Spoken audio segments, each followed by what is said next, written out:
کہ کسی نمبر والے نے یہ بات کہی، بلکہ یہ اس پہ تو سب متفق ہیں۔ تو اس لیے جو ہے ان چیزوں سے اپنے آپ کو بچائیں۔ اللہ تعالی ہم سب کو عمل کی توفیق عطا فرمائے۔ اب ہم درخواست کریں گے ہمارے مخدوم زادے حضرت مولانا امین الحق عبداللہ صاحب قاسمی دامت برکاتہم العالیہ سے کہ وہ تشریف لائیں اور تھوڑا سا چند باتیں عرض کر دیں اور دعا کرا دیں۔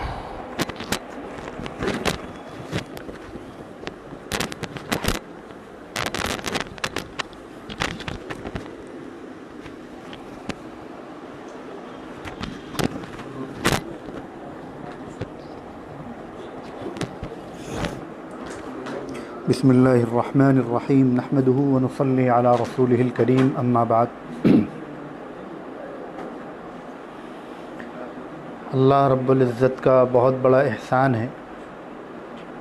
کہ اس کی توفیق سے ہر سال کی طرح اس سال بھی جمعیت علماء شہر کانپور اور مجلس تحفظ ختم نبوت کانپور کی جانب سے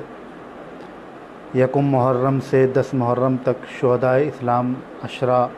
منعقد کیا گیا، اور مختلف مساجد میں مختلف بیٹھکوں پہ آن لائن پروگراموں کا انعقاد کر کے سینکڑوں اور ہزاروں لوگوں تک دین کی صحیح بات، اسلام کی صحیح تاریخ پہنچانے کی کوشش کی گئی۔ اللہ رب العزت تمام نوجوانوں کو، علماء کرام کو، جمعیت کے اور مجلس تحفظ ختم نبوت کے ذمہ داروں کو جزائے خیر عطا فرمائے اور اس کاوش کو قبول فرمائے۔ ان پروگراموں کا خلاصہ اور ان کا مقصد یہ ہے اسلام کے تئیں، اسلامی تاریخ، اسلام میں جو معتبر شخصیات گزری ہیں ان کے حوالے سے جہاں کہیں بھی غلط بات عوام الناس میں رائج ہے یا کہیں غلط بات بتلائی جا رہی ہے تو اس کا تعاقب کر کے صحیح بات لوگوں تک پہنچائی جائے۔ خصوصاً موقع کی مناسبت سے ماہ محرم میں ایک طبقہ چند صحابہ یا اہل بیت کا نام لے کر ان کی محبت کی آڑ میں باقی تمام صحابہ کو، نبی کریم صلی اللہ علیہ وسلم کے اہل بیت کے دیگر افراد کو، آپ کے سسر، آپ کے داماد اور دیگر حضرات کو طعن و تشنیع کا نشانہ بناتے ہیں، ان کے بارے میں غلط بات لوگوں تک پہنچاتے ہیں اور ان کو غلط فہمی میں مبتلا کرتے ہیں۔ اس وجہ سے اس موقع پر خاص طور پر اس کا خیال کیا جاتا ہے کہ صحابہ کرام کی فضیلت، حضرات اہل بیت کی فضیلت، خلفائے راشدین خصوصاً سیدنا حضرت ابو بکر صدیق، سیدنا عمر فاروق، سیدنا عثمان، سیدنا حضرت علی، حضرات حسنین کریمین، سیدنا حسن، سیدنا حسین، حضور صلی اللہ علیہ وسلم کے سالے، کاتب وحی سیدنا حضرت امیر معاویہ، آپ صلی اللہ علیہ وسلم کے ازواج مطہرات خصوصاً سیدنا حضرت عائشہ، اور آپ صلی اللہ علیہ وسلم کی اولادوں میں آپ کی بیٹیاں، ان سب کا تذکرہ کیا جائے، ان کی منقبت بیان کی جائے، ان کی فضیلت بیان کی جائے، اور کہیں بھی کسی بھی طریقے سے ان حضرات کو نشانہ بنا کر دین کو، قرآن کو، اسلام کو، حضور کی سچی تعلیمات کو نقصان پہنچانے، ان کا اثر کم کرنے،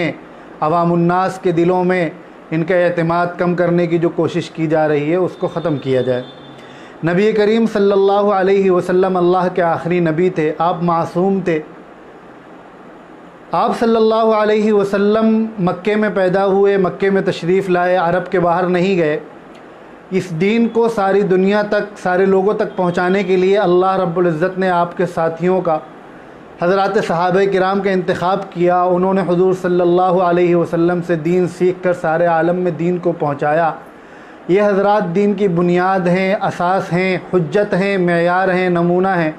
خدا نہ خواستہ ان میں سے کسی ایک کے سلسلے میں بھی اگر اعتماد کمزور ہو گیا، شک و شبہ میں مبتلا ہو گئے تو دین سے شک پیدا ہو جائے گا، دین مشکوک ہو جائے گا، قرآن مشکوک ہو جائے گا، حضور علیہ الصلاۃ والسلام کی ذات مشکوک ہو جائے گی۔ اور اگر ان حضرات پر جتنا اعتماد مضبوط ہوتا جائے گا، یقین مضبوط ہوتا جائے گا، انشاءاللہ قرآن سے، حضور کی ذات سے، آپ کی بات سے، احادیث پہ اتنا ہی یقین بھی مضبوط ہوتا جائے گا، اتنی محبت بھی مضبوط ہوتی جائے گی۔ جس طرح صحابہ کرام رضوان اللہ علیہم اجمعین پہ آنچ آئے تو حضور صلی اللہ علیہ وسلم کی ذات پہ آنچ آتی ہے، اسلام پہ آنچ آتی ہے۔ اسی طرح حضور صلی اللہ علیہ وسلم کا جو گھرانہ ہے، آپ کے جو اہل بیت ہیں، ان میں چاہے آپ کے سسر سیدنا حضرت ابو بکر ہوں، سیدنا عمر ہوں، آپ کے دوہرے داماد ذو النورین جن کو کہا جاتا ہے سیدنا عثمان ہوں، اسلام کے چوتھے خلیفہ سیدنا حضرت علی ہوں، کاتب وحی آپ کے سالے سیدنا امیر معاویہ ہوں، آپ کی اہلیہ ام المؤمنین سارے مومنین کی ماں سیدہ حضرت عائشہ ہوں، یا آپ کے نواسے حضرت حسن، حضرت حسین، حضرت محسن، یہ حضرات ہوں، ان کے بارے میں بھی اگر خدا نہ خواستہ کوئی بات دل میں آئی تو وہ ایمان کی کمزوری کا سبب بنے گی۔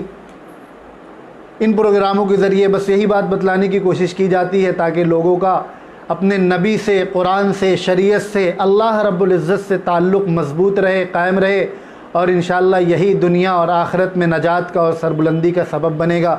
اللہ رب العزت ہم سب کو ان 10 دنوں میں جتنی باتیں بتائی گئیں علماء کرام کی طرف سے اس پہ عمل کرنے، اس پہ مضبوطی سے جمنے،